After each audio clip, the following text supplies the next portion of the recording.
Getting real about your child's dream, a financial game plan. Alright everyone, it's VJ here. Today we're getting real about our children's future. Let's lay it all out on the table. I bring in about 1.2 lakh rupees every month. Now that sounds pretty good, right? But 35,000 rupees goes out for my home loan EMI. I've saved 3 lakh rupees in mutual funds and 5 lakh in fixed deposits. I'm a proud father to 2 wonderful children. They are my world.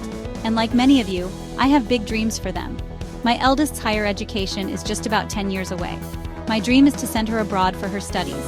I want to give her the best possible opportunities. But dreams, especially financial dreams, don't just happen. They require a serious, no-nonsense plan, and that's what we're going to talk about today. This isn't just about wishing, it's about making smart decisions now. It's about facing the numbers and taking concrete steps. If you're figuring out how to fund your child's education, you're in the right place. We're going to break this down, step by step. Let's get started, because your child's future deserves your A game. The uncomfortable truth. Where is your money really going? Review your monthly spending down to the last rupee. Track every expense for at least 1 month. The morning chai, impulse buys, streaming services, everything. This is about awareness, not guilt. Understand your cash flow and redirect funds to what matters. Make conscious choices. Take control of your money. Your new magic number Rs. 25,000 a month towards the dream. Save Rs. 25,000 monthly for your child's future. Treat it like another EMI, a non-negotiable bill. Automate the transfer as soon as your salary arrives. Pay yourself first, ensuring your child's future. Discipline and commitment will make it worth it. Don't let lifestyle creep steal your child's future.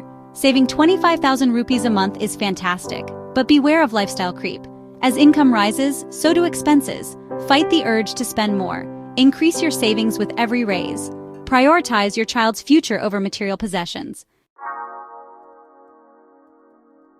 Before investing for your child's education, build a safety net. Create an emergency fund. It's a stash of cash for unexpected events. Think of it as your financial first aid kit. Handle life's oops moments without panicking. You have Rs. 5 lakh in fixed deposits. Set aside Rs. 3 lakh as an emergency fund. This should cover 3 to 6 months of expenses. It's strictly for unforeseen emergencies. This creates a clear boundary and mental security. Your other investments can grow undisturbed. So, you've designated Rs 3 lakh for your emergency fund. The next critical question is where to keep this money. Safety and liquidity are key. Consider a liquid mutual fund or a short-term fixed deposit. These options are better than a regular savings account. The goal is capital preservation and quick access. Ensure your emergency fund is intact and available when needed. Alright, we've carved out your emergency fund from your fixed deposits. Now let's take a closer look at what's remaining in those FDs and your overall FD strategy. You had rupees 5 lakh. We've allocated rupees 3 lakh for emergencies, so there's rupees 2 lakh left. It's time to critically review your fixed deposits. For years, FDs have been the go-to safe investment for many people in India. And yes, they offer capital protection, which is comforting. But safe doesn't always mean smart, especially when you have long-term goals like funding an expensive foreign education that's 10 years away. You need to evaluate their performance, not just in terms of the interest rate they offer, but also how that interest is taxed, and whether that post-tax return is actually helping you beat inflation in a meaningful way. Are these FDs aligned with your specific financial goals? Or are they just sitting there because it's what you've always done? It's time to ask the tough questions. Is this the most efficient way for your money to grow over the next decade? For a goal like higher education, particularly abroad where costs are escalating rapidly, you need your money to work much, much harder for you than it typically does in a traditional fixed deposit. Chapter 8. The Tax Bite. Why your FDs might be less fixed than you think. FDs aren't very tax efficient. The interest you earn is fully taxable at your income tax slab rate. If you're in the 20 or 30% tax bracket, a significant portion of that interest goes to the government. That 6 or 7% interest rate looks less appealing after taxes. For long-term goals, consider more tax-efficient investment options. Chapter 9. Strategic Shift. moving your money from safe to growth. Your emergency fund of 3 lakh rupees stays safe.